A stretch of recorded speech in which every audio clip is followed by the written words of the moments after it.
Now, it's my great pleasure to introduce Jennings Aske. Just a quick story about Jennings. At our very first meeting on SBom, a bunch of people stood up and said, this is impossible. We can't do this. Certainly not anytime soon. And Jennings, together with Jim Jacobson from Siemens Healthineers, stood up kind of pissed and said, we want this, we need this, we're gonna go do it, and y'all can come along if you want. I don't think Jennings said y'all, but Jennings is the CISO for New York Presbyterian Hospital, one of the best hospitals in the world, and has been a real leader in this. So we'd love to hear the work that you're doing in the healthcare space. Great. One question about, oh, you're going to navigate the slides for me? We did have a clicker. Is there a clicker up there? Is that what this Q thing is? Or? Yes. Okay. Thank you. Thanks. Yes, I'm Jennings Aske. I'm actually no longer the CISO at New York Presbyterian Hospital. Now I'm the Chief Technology Risk Officer. And my job is to look at the risks of all technology. So cyber reports to me, but you know, we had a vendor proposing we should do something with blockchain, and I was like, this is ridiculous. Like, there's no value to the hospital. So I kind of look at technology in multiple dimensions. Now I want to thank everyone who's here. I just want to say what an honor it is to be part of this community that's focusing on something that's so fundamental to our lives.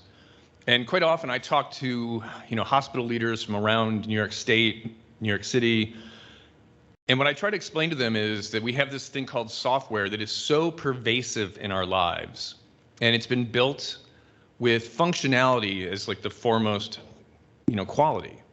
And we've never thought about rigor, or if we do, it's, you know, in the back end, we try to bolt it on.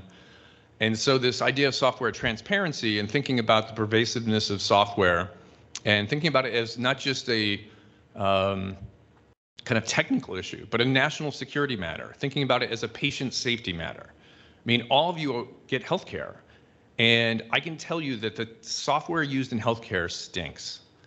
It is awful. Epic is like the primary EHR in the United States. The only way you can make it work over the internet is through like a Citrix front end, you know, and that's because it's got 30-year-old terminal emulators at the heart of it. And I'm not saying this to be critical of Epic. I love the platform because it was instrumental to how we got through the pandemic.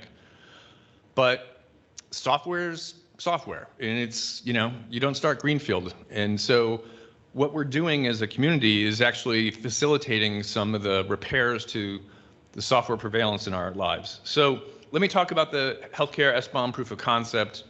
I'll give some history. I'll talk about the future.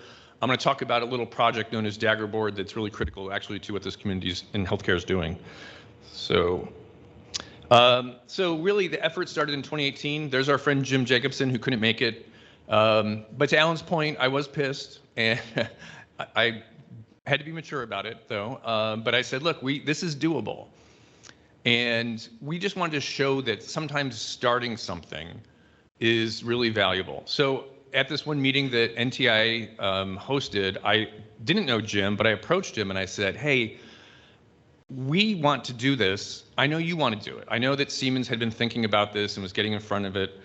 Let's do a proof of concept. Let's get like 3 hospitals, 3 medical device manufacturers, and let's show that this can happen.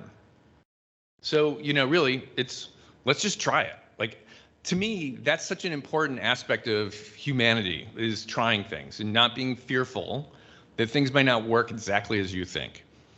And there's this inelegant analogy that I like to use, which, and I see a few people in here who probably are old enough to remember, like, the internet when it kind of came out, and like you get this, remember when Yahoo was like really important, and you'd go to websites and you'd be like a person digging and this GIF image, you know, the construction hat. That's where SBoms are now, and they're going to be there for a while. But to get to where we are today with HTML5 and responsive design and all these things, you got to start with the GIF and the hard hat person digging. Like, that's just where you start. So that's what we proposed. So in terms of the proof of concept, it really kicked into gear in 2019. We were very focused on just getting a few SBoms from some device manufacturers. It was Abbott, Philips, and Siemens. And just basically saying, all right, we're going to ingest these in some way. We didn't know how we were going to do it, but we were going to figure it out. And we're going to use this for certain use cases, like vulnerability management. We did tabletop exercises around how these SBoms would help with procurement.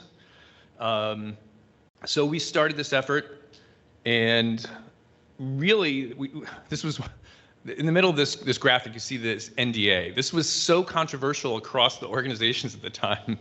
I see Alan's laughing at this, but we spent about 6 months negotiating this NDA, just so we could get these SBoms. That today it just seems so ridiculous that we spent all this time.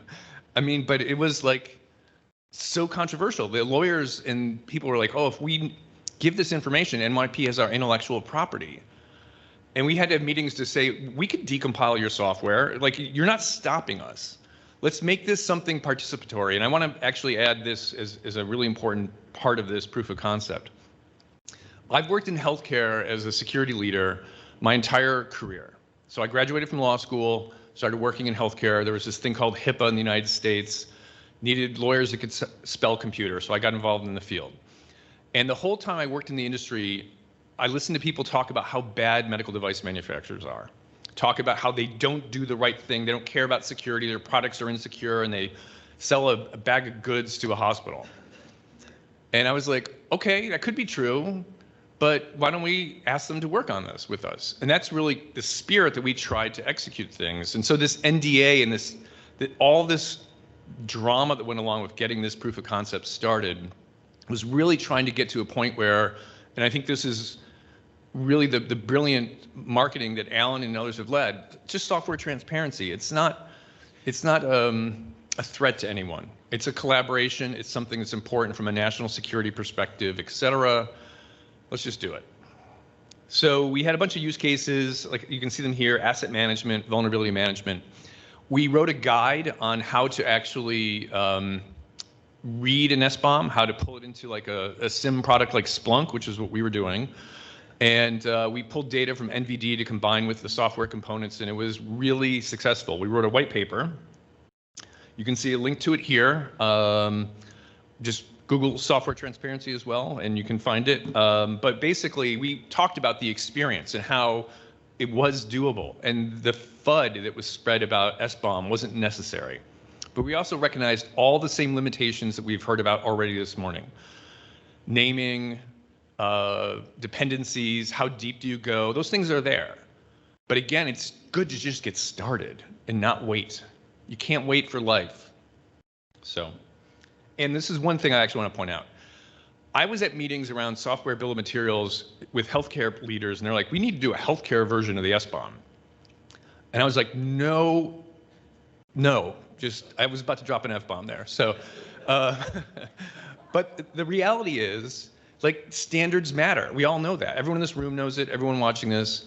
And so we wanted to also work with the other working groups and contribute to their work around standards, around naming, around education and awareness. And that's been a really big goal as well. So in terms of those takeaways from the first version of the proof of concept, building trust, collaboration is so critical here. We were willing to crawl. We're not even running yet. We're starting to walk, and I'll get to that in a minute. We also knew the next phase of this, we had to encourage third parties to be part of this, right? So we just had 3 hospitals, 3 medical device manufacturers, but the reality is SBoms as a living thing need to be incorporated into like my security tooling. There's a company that we use to help us identify medical devices on our network. We pulled them in for the next phase.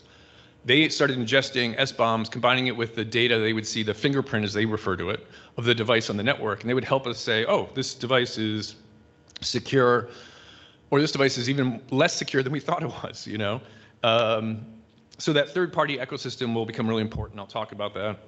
We wrote playbooks, as I mentioned, and again, no industry specificity. We had to share with the broader community. So phase 2 of this effort, we really tried to be a little more sophisticated in running it, and I have to say, it's my first time running or co-leading a proof of concept around its software bills and materials. So we learned a lot in the process. Very much more focused on expanding the formats we would support, and just being more sophisticated in terms of how we were thinking about SBoms and how the communications we would have. Let me pause there and rephrase this.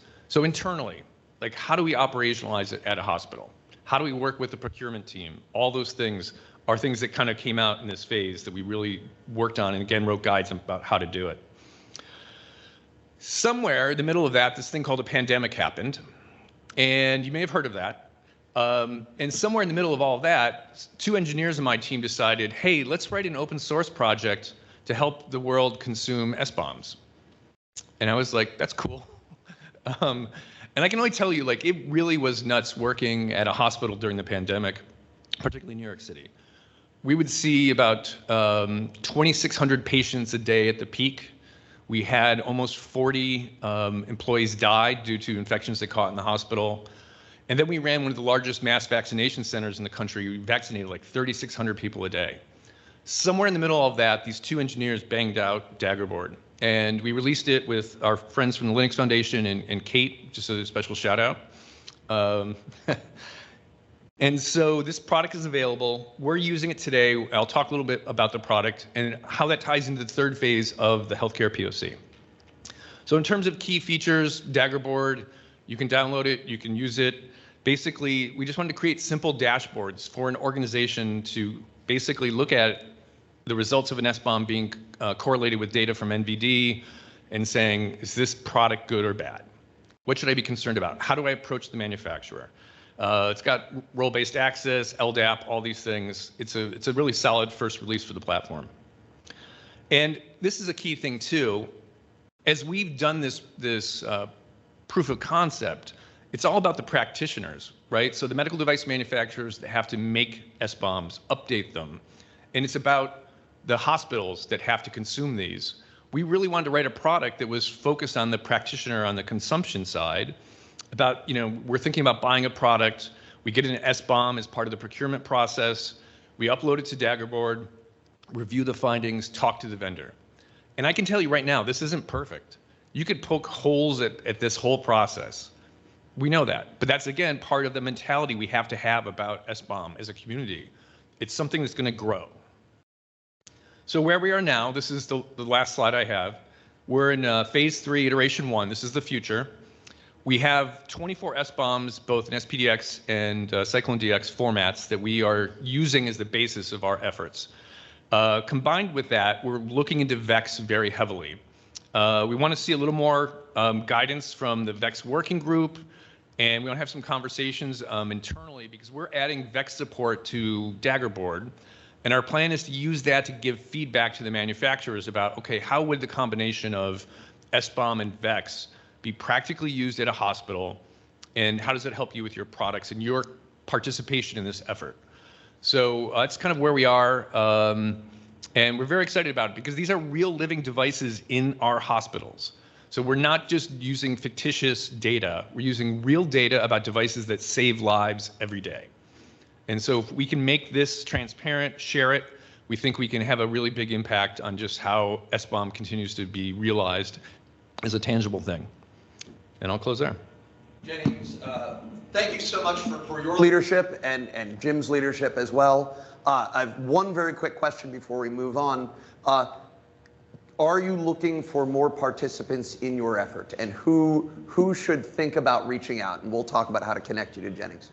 Yeah, we absolutely are looking for more people. And I will say, actually, this effort's kind of slowed a little bit because in the healthcare sector, people are pretty burnt from the effort around the pandemic. And so, I have the good fortune of working for a very large hospital system. I have a good team. We're plugging along. But we've seen some of the healthcare delivery organizations drop off because they simply are just burnt out. But the other thing is, this is our first open source effort, and we're not very good at it. We want people to join with Daggerboard, and Kate's offered to help my team of learning how to communicate about joining an open source effort, and I know I owe you, Kate, like a follow-up on that.